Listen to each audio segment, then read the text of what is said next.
listeners. Welcome to Grief Out Loud. Remember the last time you tried to talk about grief and suddenly everybody left the room?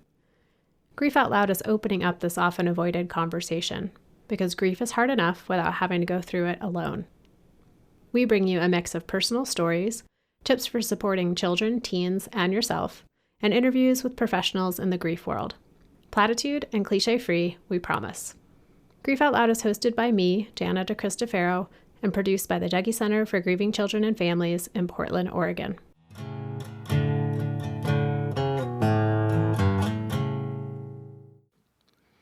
Hey listeners, before we get to today's interview, I want to tell you about an exciting development. Grief Out Loud recently partnered with BetterHelp. Have you heard of them? They provide online counseling and support with licensed counselors via video, phone call, real-time chat, and messaging.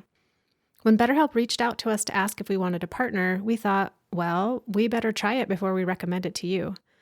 So a few weeks ago, I signed up and got connected to a local counselor. It's been great. You know how when you try to find a counselor, especially in the before times, it took a lot of work?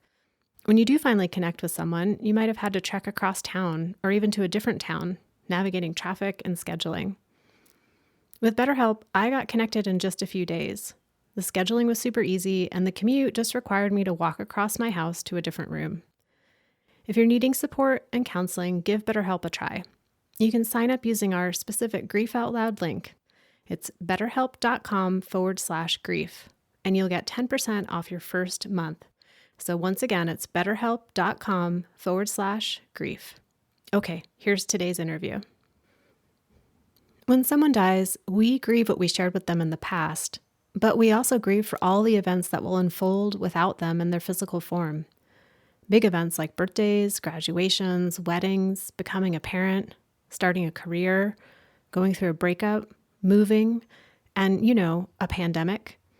But also small everyday events like needing to unclog a sink, cooking dinner, losing your phone, sharing that cute thing your dog just did, and in general, just debriefing about your day. When we hit upon one of those moments, we might find ourselves wishing we could get their advice or ask how they handled a similar situation. Sometimes we just want to know what they would say to us, what wishes or hopes they would share about whatever is happening in our lives. Art Shaikh is the founder and CEO of CircleIt, a digital platform designed to help us stay connected with the people in our lives, even after they've died. When Art's father died in 2012, he discovered that his dad had written a series of letters to be delivered to different family members on specific dates, like birthdays, weddings, and anniversaries.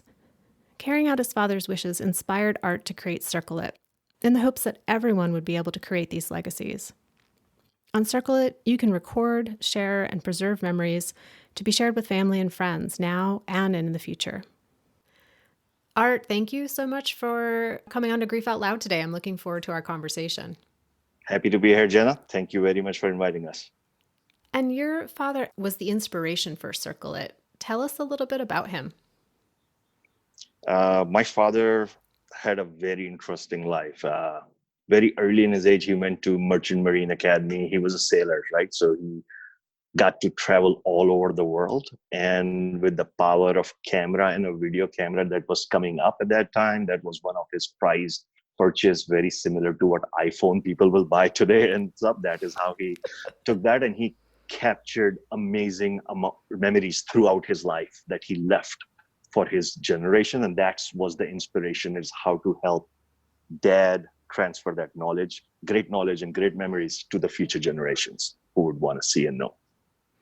So your dad was sort of an amateur documentarian in a sense of his life and the things that he experienced.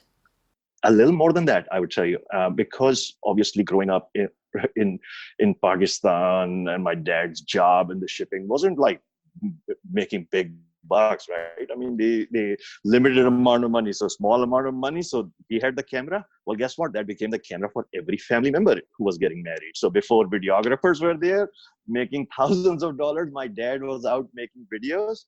Most importantly, I remember early childhood, like when holidays occasion will happen, these uncle and aunts will come in and will play the video. He'll play the video of their wedding that they haven't seen for years, right? Like that type of stuff. So the joy it brought. So that is the type of stuff that dad used to do. And I see further along in life, what I'm basically doing is basically extension of what he was doing on a family levels. I just had this image of like your dad as the original YouTuber, but for family weddings and other events. my my da- my dad never made it to social media. Like, he was a very private person in that matter. So no Facebook, no Instagram, none of those things was there. So privacy was very important. So he shared a lot of those things in CDs and hard drives and stick drives and letters and pictures with note like, give this to my niece when she grows up, or this tell this to my mom on her birthday. So there's a lot of these things that he thought of in a very thoughtful manner, laid it out and planned his life. And that's the gift that everyone is getting now. Tell us a little bit about CircleIt. What inspired you to create it? I know you've talked a lot about your dad being this like personal historian in a sense, but tell us a little bit more like what is CircleIt and how does it work? So the origin of CircleIt really stems from very deep need, right? So initially what had happened is, when my dad left these amazing memories, pictures, letters, notes, things to do for him on his behalf in the future. At that time in 2011, I mean, my dad was perfectly healthy, but next year he passed away. So as a son, I have a set of things that I have to do for him. Okay. My brothers have their set of things that he has personally exchanged with them to do for them. So we all are doing that part, right? So I kept doing that as a son from 2012 to 2017 or so. And then the light bulb came in my head where I was looking at getting married, having a kid, and the whole reality of like, oh my God, if I live to the age of what my father lived, my kid may be 15, 20 years old. And I'll be like, so what about all those other birthdays and holidays that we're gonna miss, he's gonna or she's gonna miss out on? So how to be there, right? Like, that was the genesis, real fuel to make something. So initially when we created the technology, the idea was for me, my family, and my loved ones to actually use the technology. And then we started from our own friends. We started hearing things like a friend. I talked to a friend named Matt. In his life, right, has a realization with cancer where he's absolutely healthy. But when he had the realization of cancer, what he learned is life is very short and tomorrow is not guaranteed. So he started keeping a Google Doc of all the advice he wants to give his son. I have a friend, Tiffany. She lost her parents at very early age in her life. Okay, she understands what that value does. What Tiffany was doing, Tiffany every single night will write a letter to her kids that they will open up when they're 18 years old. So there's all of these friends who are doing similar things in a very different manual way. And that is what, when we looked at it and said, yep, this has much broader use and it can do a much greater good, is how we got started back in 2017 and 18. So that's super helpful to me because I was picturing it as something that somebody who receives a really serious illness diagnosis would then like go into CircleIt and start creating a legacy because they know that they're dying. But this is actually for folks who, I mean, dying's always on the horizon, but dying's not on the imminent horizon, but just day-to-day life, like wanting to preserve memories and legacies for your family for whenever you might die. We're all going to go one day, right? And we don't know when we are going to go. If we knew, life will be great. We won't need insurance. We won't need all that stuff. So what I felt is, in human soul, there's a big burden parents, grandparents, and all carry about what will happen to my loved one after I'm gone. So this gives them that, especially somebody that knows that they are dying with cancer and all. This is for them to take the load off, to put something there out for the kids. But what we do, something is very beautiful. The moment when a loved one creates a card for you, when you have that technology, it shows the card, but it is locked and it doesn't tell you who it is from. So you see cards coming for your birthday, cards coming for your graduation, cards coming for your wedding. So you will see all these life milestones where your loved one and family members will create cards. Some of them will be there, some of them will not be there. But the beauty of that is, because these things are preserved 10, 15, 20, 30 years from now, these messages will pop. The beauty on that is to give the grieving person a way to just connect with the loved one that they so dearly miss. So say I'm on CircleIt and my parent writes a letter for me for when I turn 50. And that parent is still alive when I turn 50. I can still access that letter, right? Like the person doesn't have to have died in order for me to Absolutely. get to the, okay. In CircleIt, if you break it down into the most simplistic manner, what we do is we remove the barrier of time, because every technology is built on now, now, now, and CircleIt is built for now and the future. So anything that you communicate and you want to send, so if you say, hey, this whole pandemic has given me new outlook at life, I want to share that with my grandkids. They're not even born yet. CircleIt is a technology which will take that content from you, and then when they come in the future, will deliver them. And when that moment happens, kind of like Back to the Future, when this day, when they get married, then give them this. When they get engaged, give them this. If they are retiring, maybe this. So it's just leaves. We're giving you the tools that you can, and letting your imagination decide to do what you want to do for your loved one. So some people have birthdays are very important to each other. So what will do, if you have a kid that is 10 years old, every single year throughout your life, it wants you to create birthday cards for your kid. Eventually, we may not be there for the later years of the kids, but they will still have you. That's the concept of CircleIt, of bringing that joy to the people that are going to grieve, because people miss their loved ones on important milestones, birthdays, important days that are between them. Those are very, very emotional. We want to make sure that people can enjoy that. And as you're talking, I'm thinking that, so many people, once they have someone in their life die, it becomes so much more precious to preserve memories and thinking ahead to legacies. And so when we were first talking about doing this interview, I was imagining it as for folks who are grieving to like receive messages from the person who has died.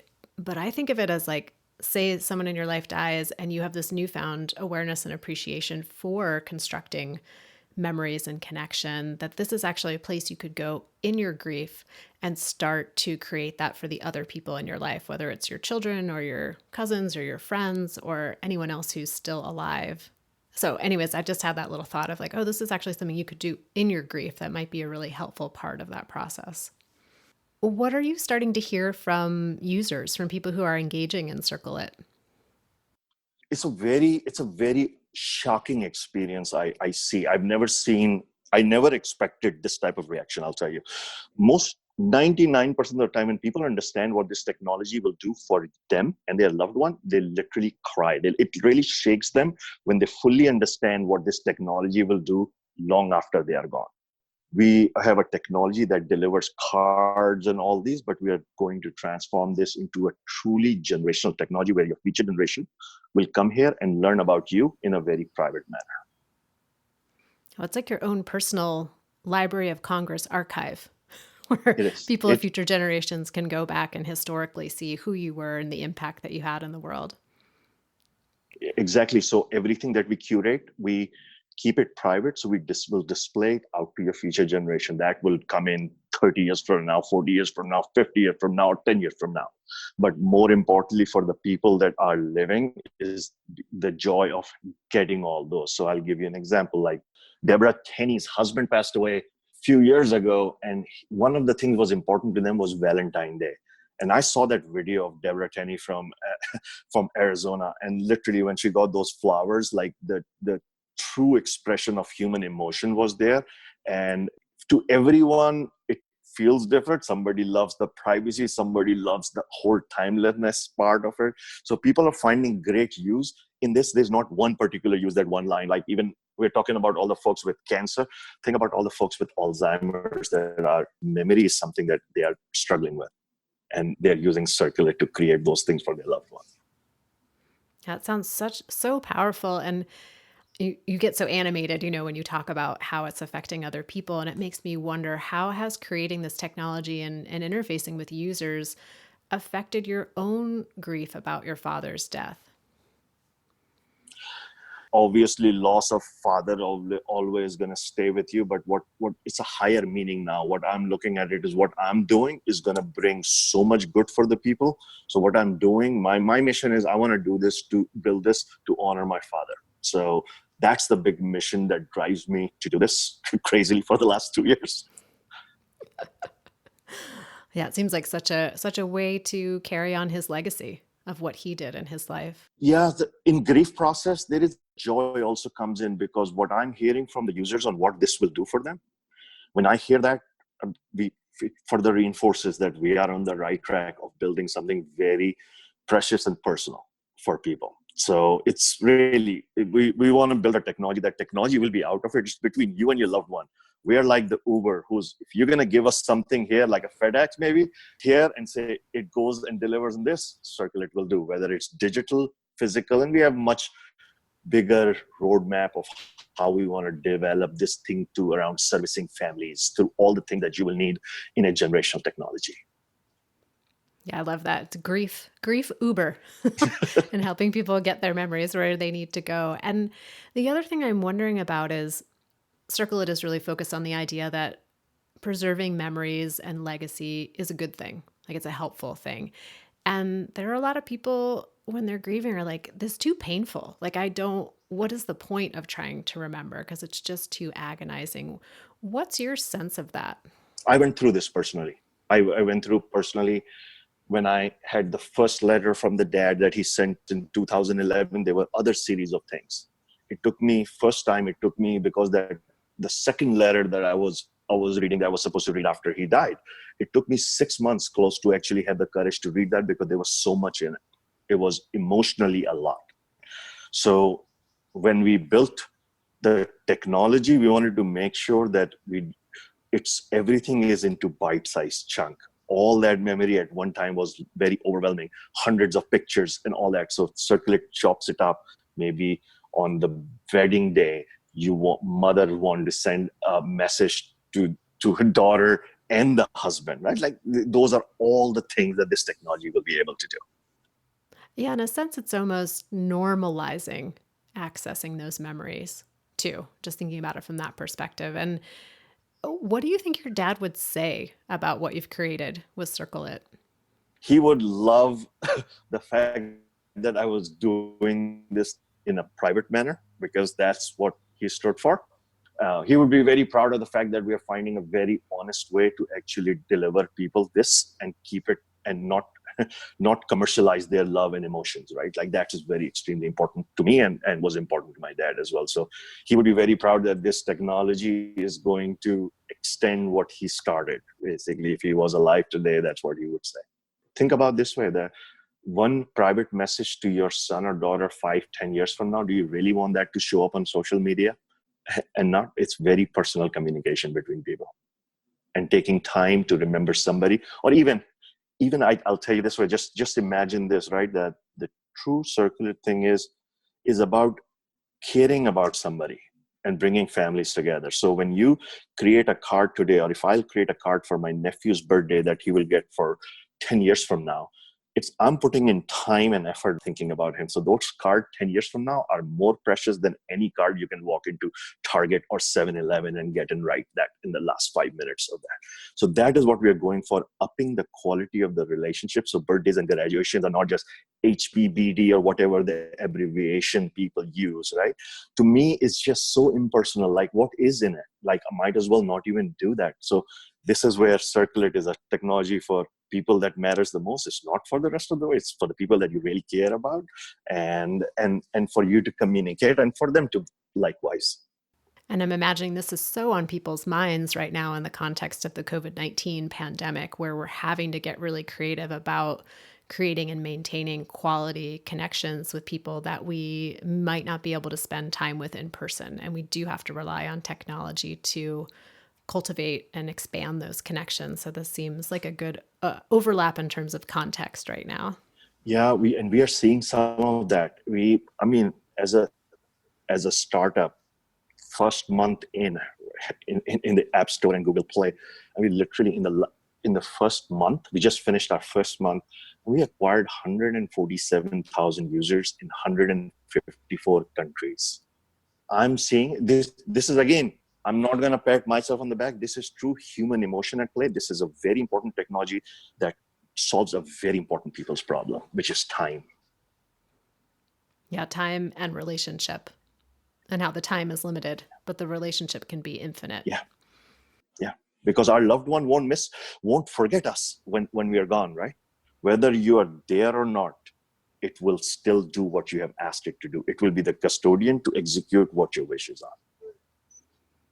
I'm thinking so much right now of the kids and the teens who are in the support groups that I run, and how often as they get to a different place in their life, maybe they were 8 when their person died and now they're in high school, and they just wish they could have that conversation with their person of like, what was high school like for you? What advice do you have for me? And thinking about how CircleIt could be an opportunity for parents and caregivers to create those touchstones of connection and communication, even if that person's still alive. Because when you're a teenager, sometimes it's easier to get that information from your adult in the virtual realm than having to go and have an in-person conversation. Absolutely. I have a friend named Dan who few days ago sent me a message, very personal message. He took a picture of a letter that his mom wrote to him in June 10th, 1983. And that letter was just delivered to him by mom's roommate. And that 2-page letter talks about what she was feeling at that time. So the first thing after reading that, he messaged me and he said, "Brother, what you're building, I just got a proof of this." And I have a whole quotation. I don't want to misquote him, but he truly talked about how this just basically wakes him up to like what CircleIt is going to do. Like he understands it because it really moved him to receive that letter. And this just happened 2 days ago. Such a beautiful, yeah, just like proof that it's really needed technology. So now I'm excited. I want to get involved. I'm guessing listeners are feeling excited and wanting to get involved too. What's the best way for them to access this technology? The best way to access CircleIt is going to be through App Store or Google Play, CircleIt, one word. And our website is circleit.io. And email is art@circleit.io. If anyone wants to email me any questions, happy to answer it. Great. Well, listeners, I'll put all those things in the show notes so you don't have to scribble them down really quickly. And yeah, go check out CircleIt and see if there's a way for you to get engaged in this really exciting new technology. Art, thank you again for coming on the show today to talk with me about this and about your own personal grief and how it connects to this new app, this technology that you've created. And thank you for allowing the opportunity for us to be here and tell our story. It means a lot. Thank you so much. And listeners, as always, a big thank you to you for being part of the Grief Out Loud community, because otherwise we'd just be talking into the void. So I'm so glad you're on the other end tuning in. If you have any suggestions or if you want to just reach out to me to tell me what the show means to you, you can email me at griefoutloud@dougie.org. And if you want to find any of our past episodes, just go to our website, dougy.org/grief out loud. So thanks for listening, and we hope you'll join us again next time.